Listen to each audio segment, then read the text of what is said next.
여러분, 자, 우리가 열왕기하 24장 같이 보도록 하겠습니다.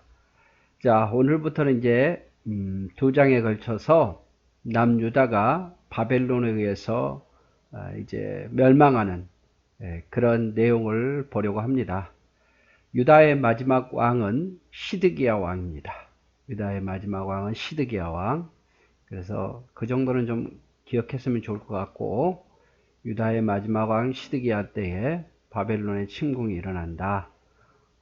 그렇게 보시면 될 것 같습니다. 자, 먼저 1차 침공입니다. 1차 침공.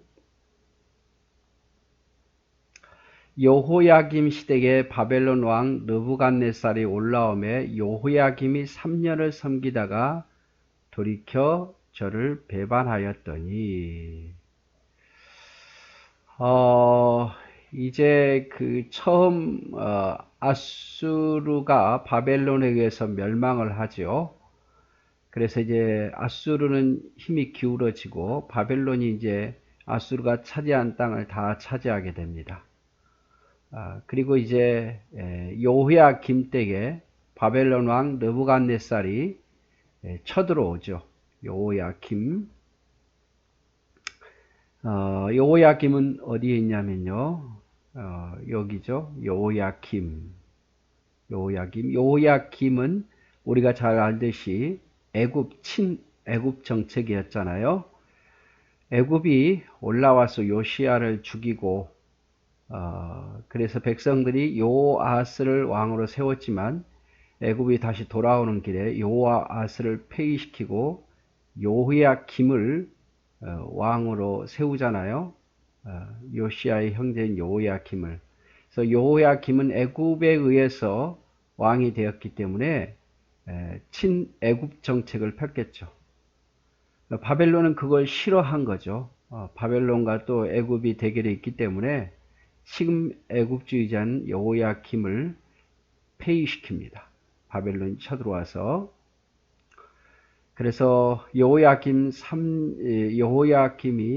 왕일 때에 바벨론이 쳐들어와서 이제 여호야김을 포로로 끌어가고, 대신 이제 바벨론의 말을 잘 듣는 왕을 세우죠. 그래서 우리가 앞에서 좀 이걸 좀 보면 좋을 것 같은데, 자, 아수르가 왕성했을 때, 먼저 아수르가 왕성했을 때, 아수르가 북이스라엘을 3번 침공합니다. 무나임 때 한번 침공했지만, 무나임이 조공을 바쳐서 그때는 침공하지 않아요. 하지만 또다시 베가 때에 침공해서 많은 사람들을 포로로 끌려가고, 그 다음에 또 호세아 때에 이제 아수르가 3번째 침공해서 북이스라엘이 멸망합니다. 그래서 아수르도 무나임 때, 베가 때, 호세아 때 3번 침공해서 결국 아수르에 의해서 북이스라엘이 멸망하고 말죠. 그리고 아수르의 영향을 받았던 사람이 바로 남유다 히스기야입니다. 이제 북이스라엘을 멸망시키고 아수르가 히스기야 때에 예루살렘 성을 에워쌌지만 하나님께서 그의 히스기야의 기도를 들어주시고 아수르 손에서 건져주셨죠. 그리고 또 므낫세 때에 한번 또 아수르가 쳐들어옵니다. 그래서 아수르가 쳐들어와서 그때는 이제 므낫세 왕을 전쟁 중에 포로로 끌려갔다가 다시 포로에서 풀어줘서 돌아오죠. 므낫세 때. 이렇게 아수르에 의해서 영향을 받은 왕은 무나햄, 베가, 호세아, 북이스라엘 왕들이고, 남유다는 히스기야와 므낫세가 아수르의 침공을 받고, 히스기야는 전쟁에서 이기고 므낫세는 전쟁에서 패하죠. 그런데 아수르가 어디에 멸망합니까? 애굽의 바벨론에 의해서 멸망해요. 바벨론에 의해서. 자, 그런 사이에 우리가 잘 알듯이 아래쪽에 있는 애굽이 아수르를 치러 갑니다. 아수르가 힘이 약해지니까 남유다를 거쳐서 치러 가는데 요시야가 이 땅을 열어주지 않죠. 그래서 애굽 왕에 의해서 요시야가 죽임을 당하고, 올라간 사이에 백성들이 요시야의 아들 요아스를 왕으로 세웠지만 다시 애굽 왕이 내려오면서 요아스를 폐위시키고 요야김을 왕으로 세웁니다. 그래서 요야김이 친 애굽 정책을 했는데 그런 사이에 이제 아수르가 멸망하고 다시 바벨론이 커졌고 바벨론은 요 다른 지역 아람, 에돔, 모압, 암몬 심지어 애국까지 다 넘보죠.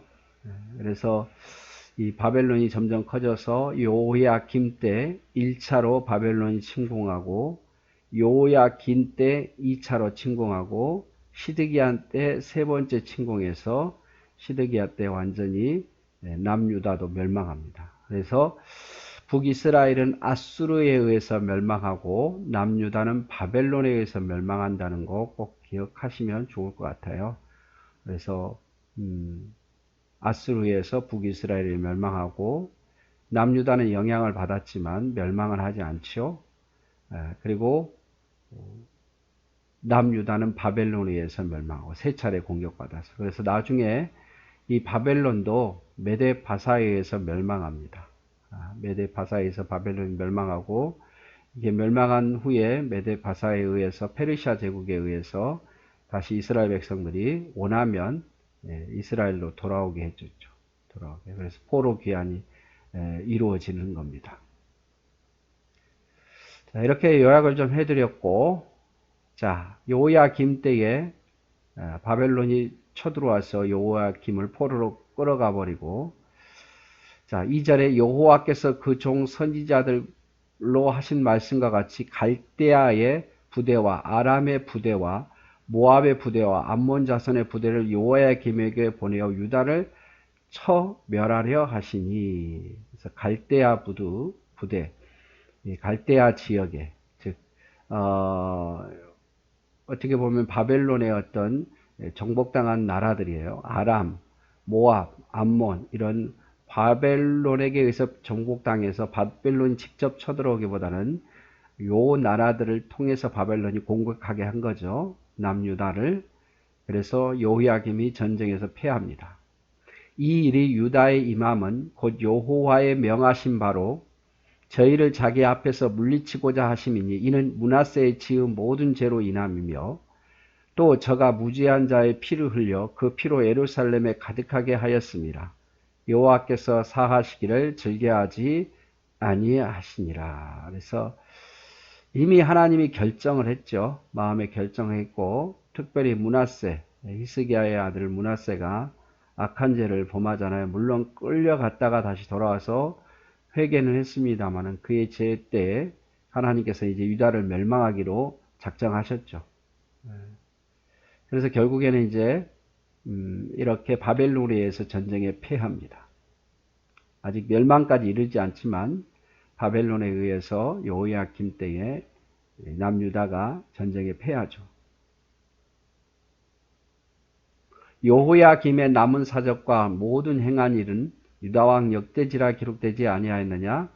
여호야김이 그 열조와 함께 잠에 그 아들 여호야김이 대신하여 왕이 되니라. 자, 여호야김이 이제 폐위되고 포로로 끌려가고 김긴입니다. 비슷하죠? 김긴인데 여호야김의 아들 여호야긴이 대신해서 왕이 됩니다. 이렇게 포로로 여호야김은 포로로 끌려가고 일대 바벨론의 1차로 여호야김과 함께 포로로 끌려간 사람이 누구냐? 다니엘. 다니엘과 같은 사람이 같이 끌려가죠. 다니엘과 같은 사람. 그래서 여기에서는 이제 여호야김에 대해서 이야기가 없는데요. 에레미야에서에 보면 여호야김이 얼마나 교만했는지 하나님의 선지자 예레미야가 하나님의 말씀을 들어 순종해야 된다. 그리고 바벨론을 대항하지 말고 바벨론과 그 화친을 맺어서 그래야 남유다가 멸망하지 않는다라고 아무리 이야기해도 듣지 않아요. 그래서 예레미야가 하나님의 말씀을 이렇게 기록해서 왕에게 보냈는데 그 왕이 예레미야에 기록한 그 말씀을 찢어가지고 불에 태워버리죠. 하나씩 얼마나 교만합니까? 하나님이 예레미야라는 선지자를 통해서 여호야김에게 말씀했는데 그 말씀을 하나씩 찢어서 다 불에 태워버려요. 그리고 오히려 예레미야를 핍박합니다. 예레미야를 핍박해요. 그런 악한 왕이에요. 하나님의 말씀을 업신여기고 하나님의 말씀을 불에 태워버리는 그런 악한 왕이었습니다. 하나님께서 그 악함을 보시고 결국에는 포로로 끌려가요. 여호야김이 바벨론의 1차 포로로 끌려갑니다. 그래서 1차로 바벨론의 침공이 이루어진 것 오늘 보았고 1차 침공의 왕 때는 여호야김이다. 그가 하나님 보시기에 매우 악했다. 하나님의 말씀을 두루마리에 적은 그 말씀을 불에 태우고 예레미야 선지자의 말을 듣지 않다가 결국에는 바벨론의 포로로 끌려간다. 자, 우리 여기까지 보도록 하겠습니다.